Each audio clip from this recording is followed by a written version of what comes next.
Russos brand family. We are family.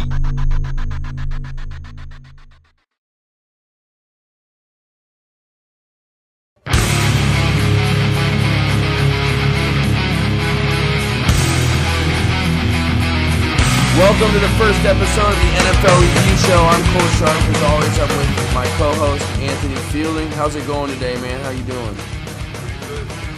You know, just out here in Texas, living the dream out here in the fucking rainy-ass weather. They've had rain every single day we've been down here. Don't mind those legs in the background. That's just my coworker Izzy's had like a female, so his legs are just right there in the picture. It's all good. You know how we do it. We just go off the top of the head. Let's bring it up. Let's start it off hot. Let's get it going. I know you're not happy about that Bills game. Let's hear it. No, I'm not happy at all. I came into the season already questioning, who we've been getting rid of and how our offense is going to be. And I literally thought that our defense was going to be able to at least play behind our offense, give our offense a couple chances and stuff. And the way that we just showed up was abysmal. I mean, you got the Ravens, who don't really have an offense. People are already starting to question Flacco, and then we're seeing Teddy Bridgewater come in the game for certain like running sets. So I'm thinking, maybe Flacco's almost on his way out, and he ends up putting up 3 touchdowns on our secondary. I mean, granted, our offense didn't even get a first down in the first half. Woo! Peterman, our starter, 26 yards. McCoy had 4 carries, and two of those carries were called back for holding penalties. So he only had 20 yards. It was just bad all the way around. I mean, our special teams wasn't really bad. I mean, we did all right there.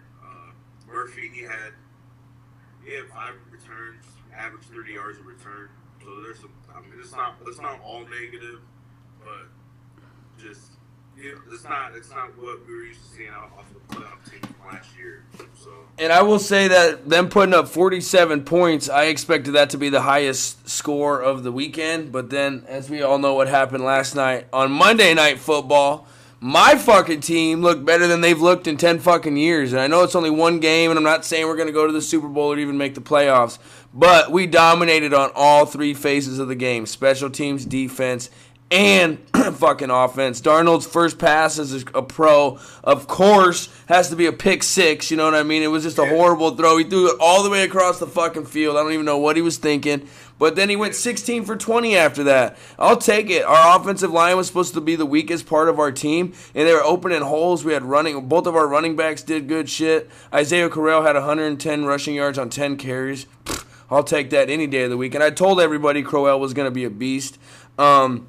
Darnold had 116 QBR. After he threw that pick 6, he had a 144 QBR, a perfect quarterback rating. If he didn't have that pick 6, he would have had a perfect quarterback rating. 116 is the 4th highest. The only other quarterback to win by 31 points in their debut is Tom Brady. So, hey, things are looking good. Like I said, I know it's only one fucking game, but he definitely looks like he belongs out there. You know what I mean? He looked like he belonged out there for sure. So I was pumped up with that. But I will say we got our first touchdown on defense since 2013, and it was Darren Lee. Everybody shit on Darren Lee for the last 2 years because we drafted him out of Ohio State, and he hasn't made plays yet. He had the highest grade as any defensive player in the NFL in Week 1, over Khalil Mack, who we saw what the fuck he did. So I'll take it. Obviously, they got to keep it up. I like what Todd Bowles said after the game. He said, listen, we haven't won shit yet. We got to try even harder to get better for next week. So if we can keep up that intensity and keep it going, I think we'll be a surprise team in the NFL this year. And I've been saying that since the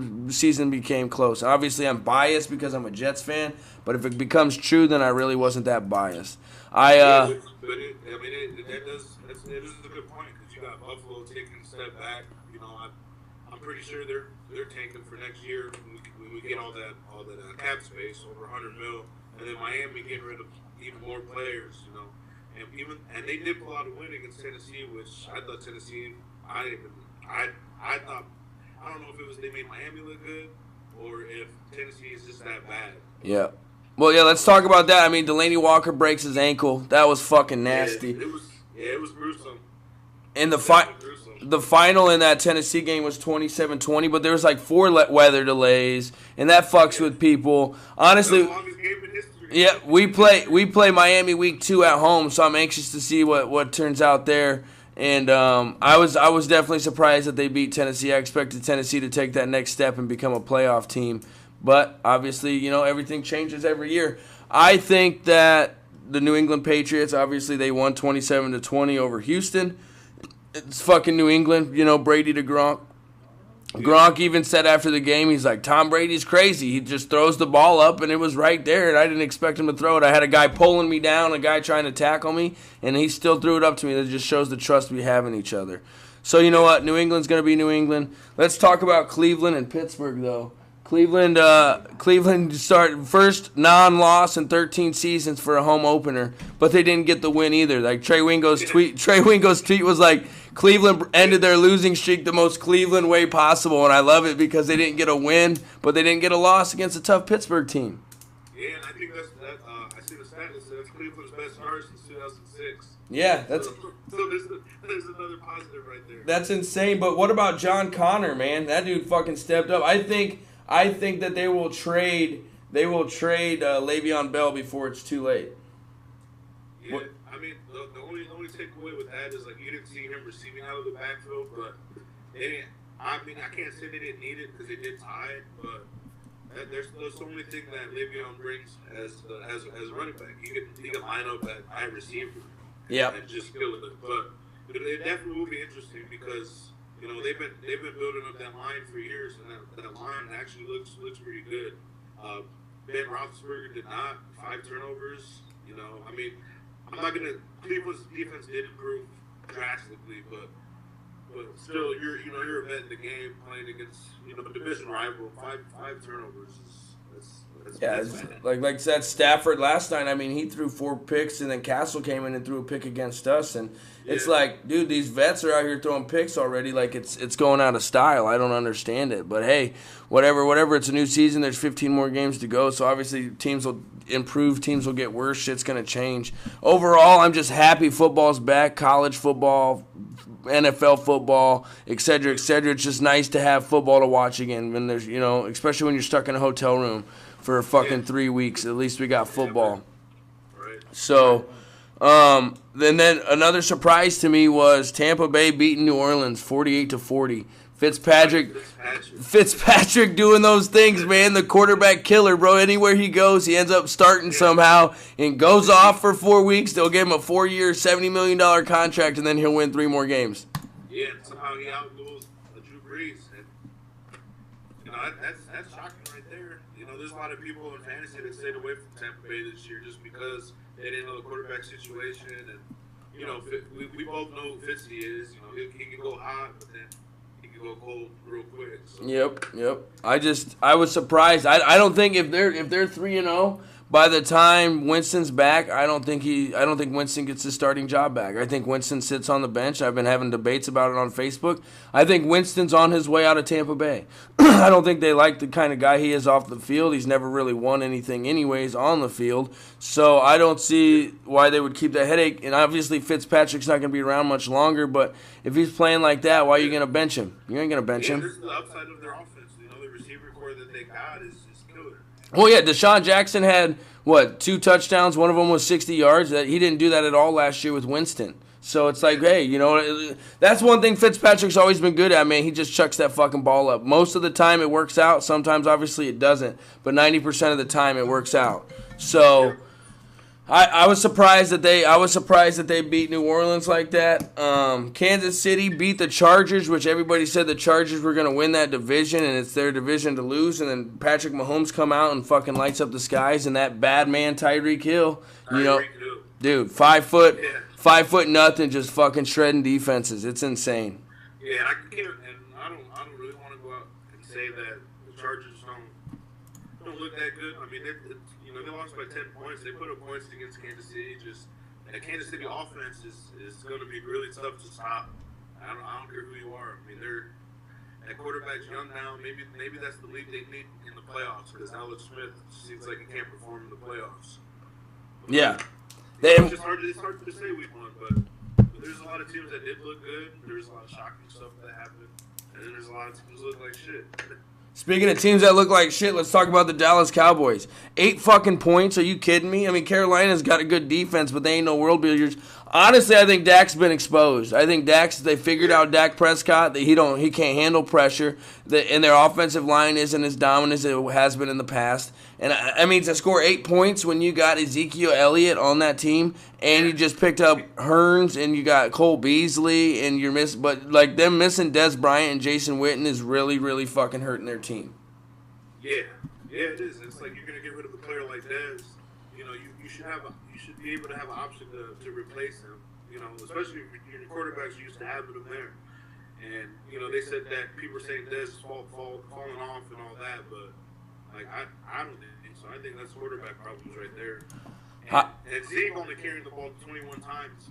You know, you can't do that. You got to run the ball, especially against Carolina. Yep, they were predictable, as everybody said. Their offense was predictable, and Dak Prescott's been exposed. I said it last year, and I'll say it until he proves me wrong. Ever since his first year, his rookie year, he came in the league and lit the shit up, and then everybody had film on him, and look what happened. He ain't been the same since. I know, and then let's talk about Washington for a second.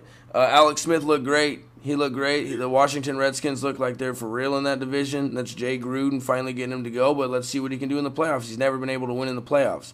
And I mean, if Reed can stay healthy, he'll be huge for that offense. Yeah, Jordan Reed, yeah. Dude's a beast. He can just never stay healthy.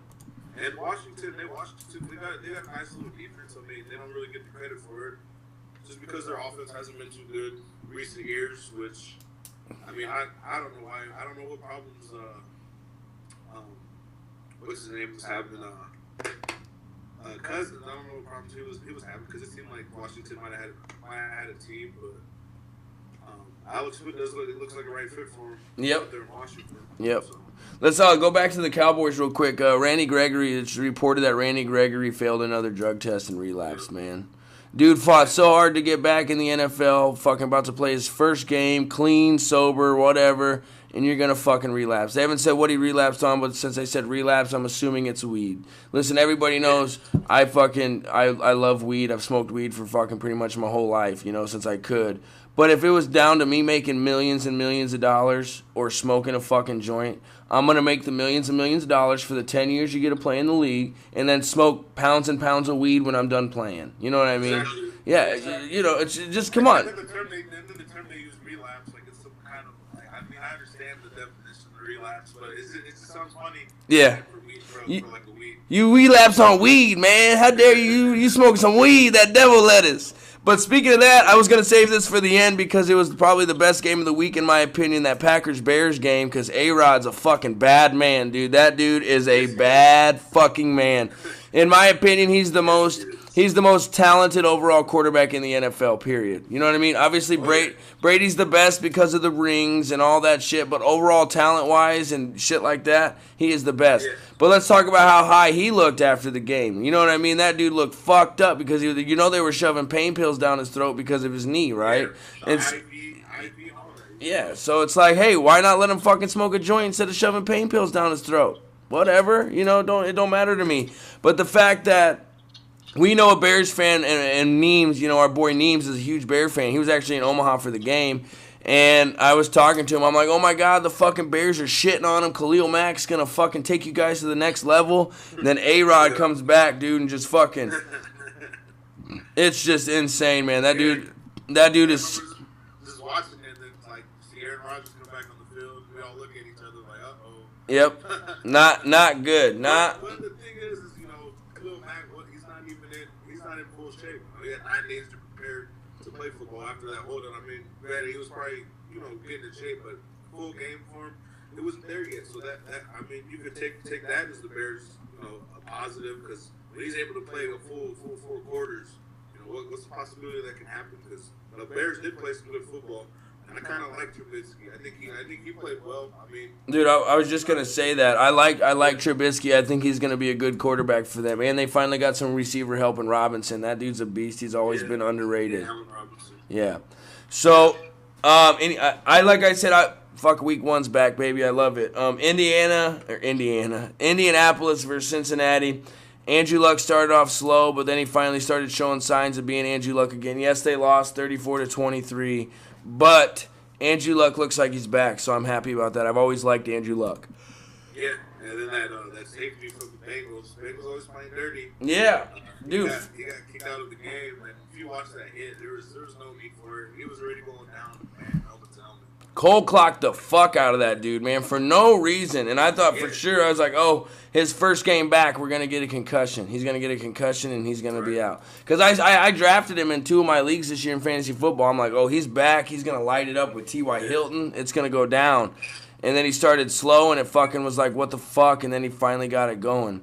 So speaking of fantasy football, we can talk about that here more in a minute, but I'm going to segue into the fucking second game of the Monday night game last night.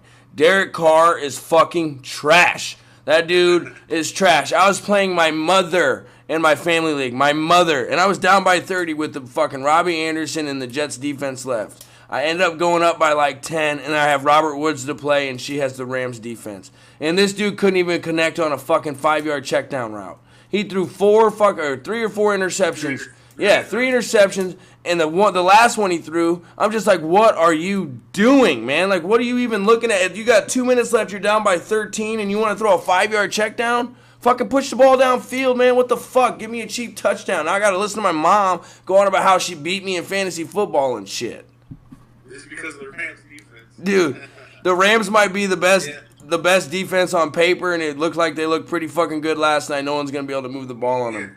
One thing I do like about Oakland is they fought them. Everybody knew they didn't have a chance. That first half, they played well, minus some turnovers that they had, but it's gonna be a while before the Raiders, Raiders get good.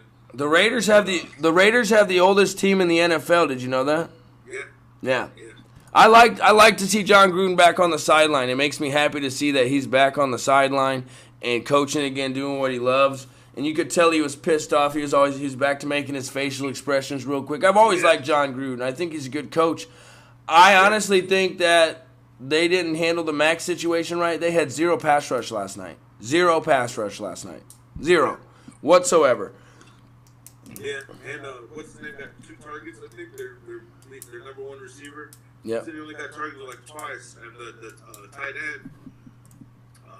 Cook, isn't it Cooks or Cook? Yeah, sorry, he got like 10 targets. Like, come on now, that can't happen. Yeah, Derek Carr kept checking the ball down, man. I don't understand. He was scared to push. Ever since his injury, he hasn't been the same, And it sucks because I really like Carr. You know, my wife and shit. They're all Raiders fans on that side of the fucking field. So I try and root for him just because, unless we're playing each other. But they got their asses destroyed in the second half. It was a tale of 2 halves.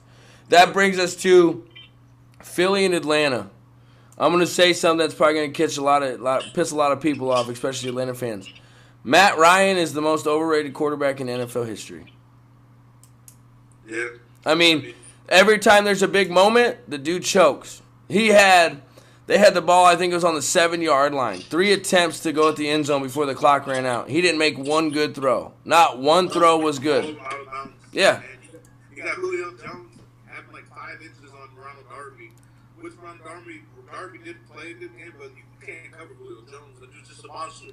But you got to throw that in bounds. Yeah. You out-jumped him on the sideline, lead him backwards, trying to get his feet, and it's like, let's throw it up to him. That's one-on-one coverage. Yep, exactly. It's Julio fucking Jones. No one can cover him one-on-one on a fade route. Nobody. I don't care who you are. He would burn Revis 9 out of 10 times on a fade route in one-on-one coverage. So, Matt Ryan just consistently does it over and over again. Just chokes in big moments. Like we saw what happened in the Super Bowl. Yeah, his defense gave up 23 points, but if you remember, he took a huge sack fumble that gave the Patriots the ball right back in one of those situations. As a star quarterback, you can't do that. Yeah, and you know what's crazy is like they fired their offensive coordinator for that, and now they got Sarkisian, and it's still the same thing. I think they threw the ball for like 46 times and ran the ball like 12. Yep. Like that's nuts. And they have a 2-headed monster at running back with Coleman and Freeman. Like, take advantage of that. What are you doing? Use that shit. You know what I mean? Like, what the fuck? And then let's talk about the $30 million quarterback versus Jimmy Garoppolo, who's never lost a start. Minnesota wins 24-16. Garoppolo, since going on a date with a porn star, 0-1. I saw that meme on the internet. That shit was funny. But, hey, Minnesota won, obviously, but they didn't look like world beaters like everybody expected them to be. They look vulnerable in some areas. Yeah, but I mean, Kirk Cousins still played some good ball. They made a lot of good throws. I honestly think Kirk Cousins is good. I just don't know what the situation there was in Washington. Maybe it wasn't getting paid. I don't know. But I think the Vikings are gonna be good. I think Kirk can get some wins in the playoffs.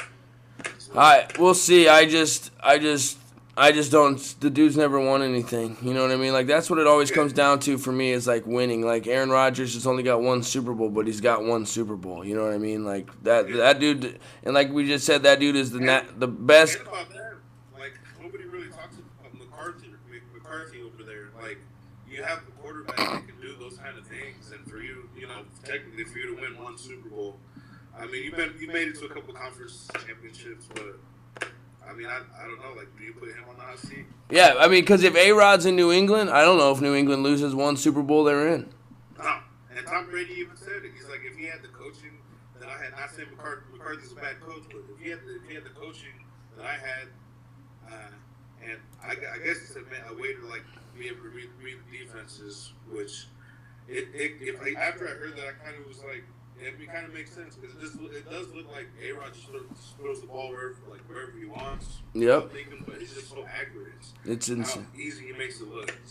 It's crazy. It's insane. It's Insane. That dude is a savage.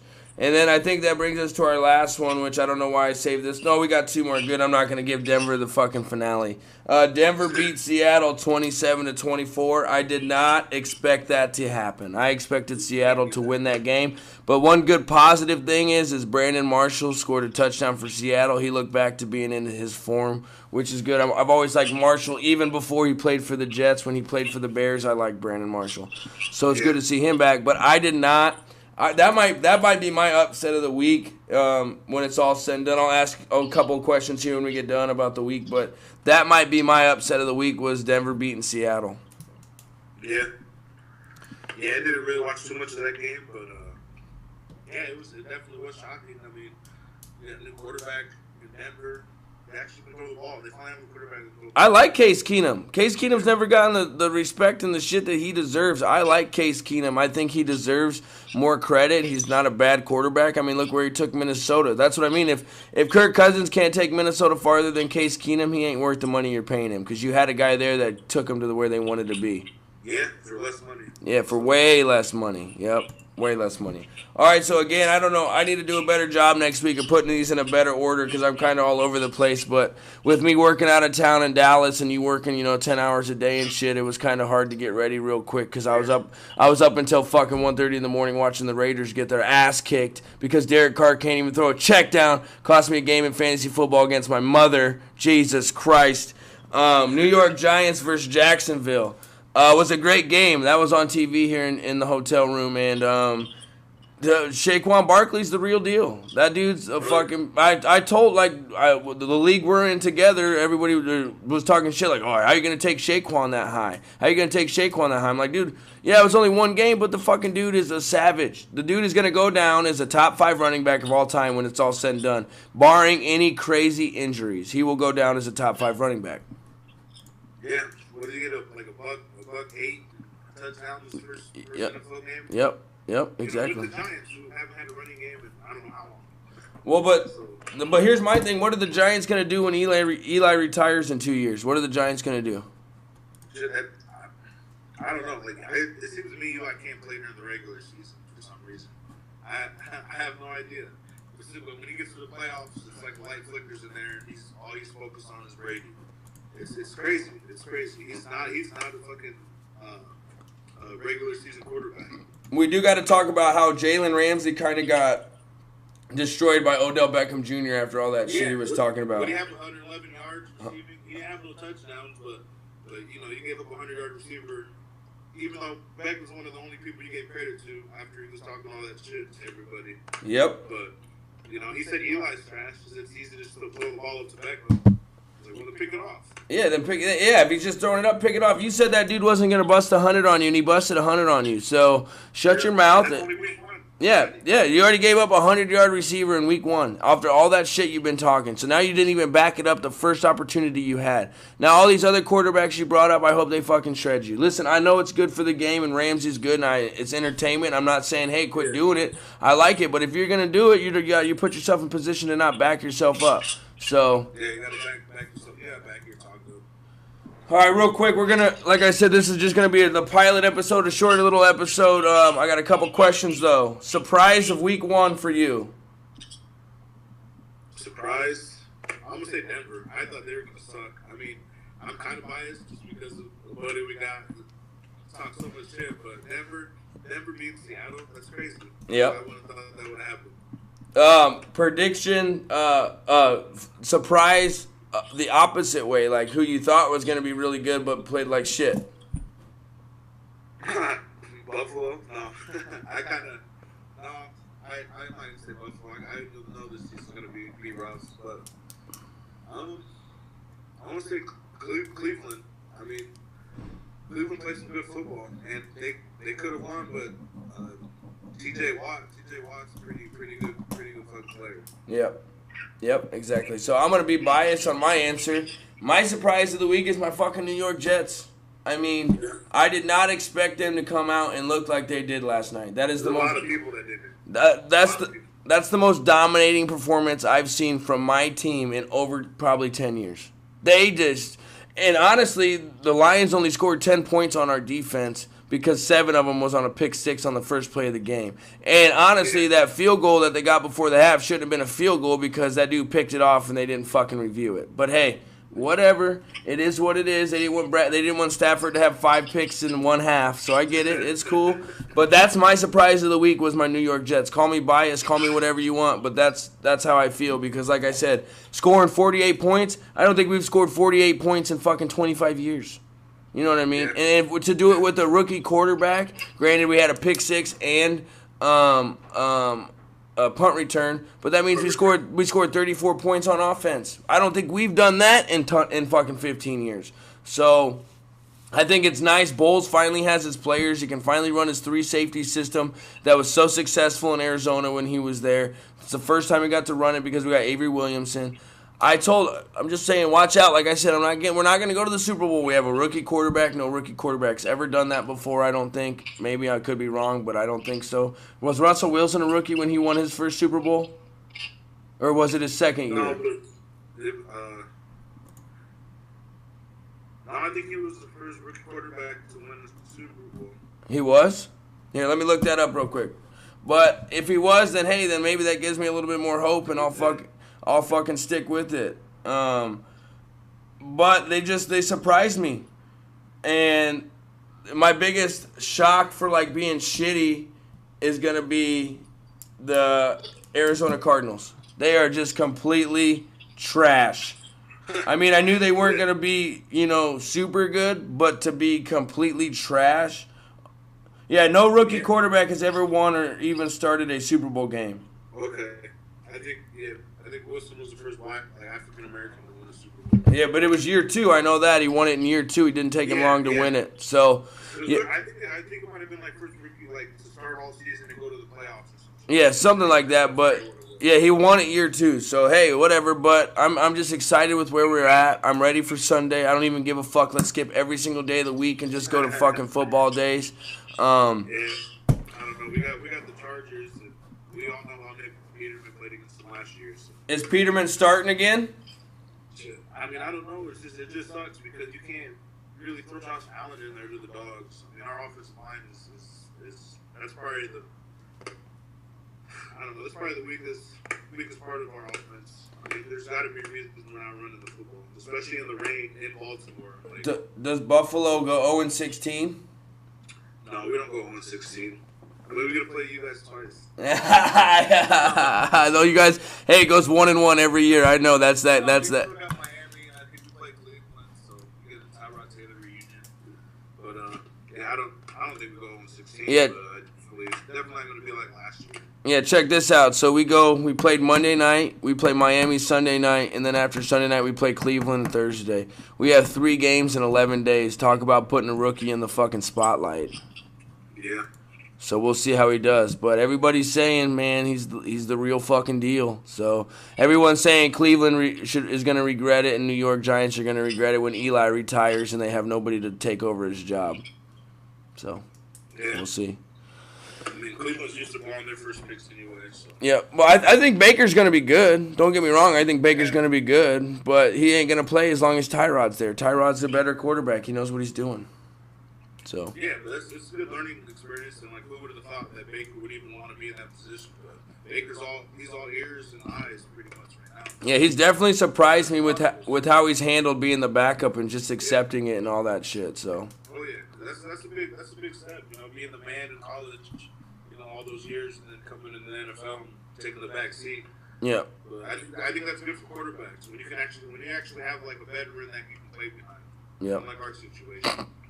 I know this is the NFL review. We're going to sneak this in here. We're both diehard Husker fans. We finally got to see our Huskers play the second week of the season because Mother Nature wanted to shit on our parade the first week and just fucking piss us off. But overall, yeah, we lost the game. We lost to Colorado. You know, it was a tale of two halves. We dominated the first half. The second half, we slowed down a little bit. Colorado's caught on film being dirty and twisting our quarterback's knee while he's on the ground for a couple seconds, and now he's hurt with an MCL sprain. Yeah. But what I will take out of it is 90% of those players on that roster are the same players we had the last 3 years, or the last 2 years. And the way we were dominating the line of scrimmage is just so fucking promising in my eyes. We had 7 sacks. We had 14 sacks all of last year. Yeah. We had 245 rushing yards in the first half. We didn't have one game last year with more than 225 rushing yards. I am just pumped. Yeah, I would have much rather had the win, and obviously, you know what I'm saying, but at least to just see and be excited and see that the players are playing for the ends on their helmet instead of like, oh, hip hip hooray after a 45-point loss. You know what I mean? Like, it's good to see that shit. So I'm happy we're back to where we should have been, and we'll see what happens. It's gonna take a couple years. Our quarterback situation is a little scary with only having one scholarship quarterback, and he got hurt week 1. So we'll see. The only negatives is. But the bunch, you know, he came in and he threw that third and long play. You got to catch that, man. You know, that supposed to have been caught. You know, we shot ourselves in the foot multiple times. Yeah, and everybody seemed like they were ready to play, no matter what the situation. Everybody made plays. Well, apparently we played 25 different players on the defensive side of the ball, so that's a lot of substitutions. That's getting everybody reps. Dude, I don't think we subbed more than 3 defensive players at all last year to show that we have 25 guys on defense ready to step in and make a fucking play to the level that the coach thinks they can do what they're supposed to do is an awesome sight to see. So you know what I mean? So I think with Troy, when we play Troy this week, we need to let our freshman cornerbacks and the backup cornerbacks get some more reps. That was the weakest part to the game and to our team was not our safeties, our cornerbacks was our weakest part, I think. We gave up a lot of third and longs. Yeah, but that number 2 for Colorado, they said he's only like 2 inches shorter than Julio Jones and runs a 4.40. That dude's pretty good. Yeah, he's yards the week before, 170 yards against us. Yeah, he's a savage. He's a savage. Yeah. But all right, guys, thank you for listening. Follow me on Twitter at It's My Time Now 18. We'll be here every single Tuesday throughout the whole season, all the way up until the Super Bowl. We'll talk about more stuff next week. We'll be more prepared. I'll be back in Nebraska hopefully by next Tuesday, but probably not. If not, I'll start working on it. But there won't be a doubleheader, so that'll give me more time on Monday night to get ready, and so I don't have to be at work all day. Because out here I have to work a weird shift. But thank you guys for listening. Support, share, put the word out. If you want to come on and talk about it with us one week, come on. Let's do it. Have you come on.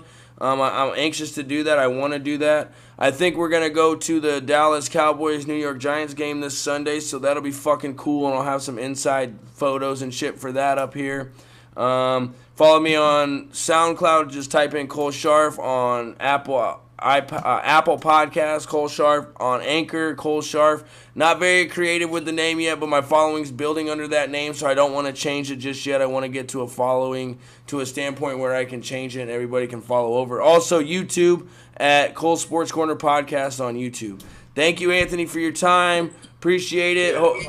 Hopefully, Talk about football. Oh yeah, love football. It's the best time of year. Hopefully Buffalo steps it up for you. I was telling your brother, I was like, ooh, I would hate to be at the garage today. I wonder if they're even watching the Bills game anymore. Did you guys finish it? We changed it like when I wanted to change it, like when Peterman started to get in the third quarter. I was like, no, I want to watch Josh Allen come on, see how he plays a little bit. So we changed it and watch the rest of that Titans and Patriots game. Yep. You know, rooting for the not the Titans, the Texans. Rooting for the Texans. So apparently, real quick, I know I always do this. I always say goodbye and then always start another conversation. But apparently, this hotel just got bought out that we're remodeling, and they're putting in Sunday ticket, bro. What hotel you know's got Sunday fucking ticket? I was like, you know how many people that's gonna get to stay here on Sundays? People are just gonna pull. Yeah, people are gonna just pull off on. People are just gonna pull off on the side of the road and fucking. Oh, let's just stay here. They got Sunday ticket. I was like, you got Sunday ticket up on your big board. You'll be stocked on Sundays, dude. You'll be stocked on Sundays. So I'm hoping he gets it done by Sunday because obviously I'm not gonna be able to find a Jets game out here unless we go all the way to B-Dubs again. But yeah. All right, guys, thank you. Check us out next Tuesday. Also, What Have They Done to Our Sport will be recorded and released by Thursday, so I appreciate that. And we will see you guys next week. Peace.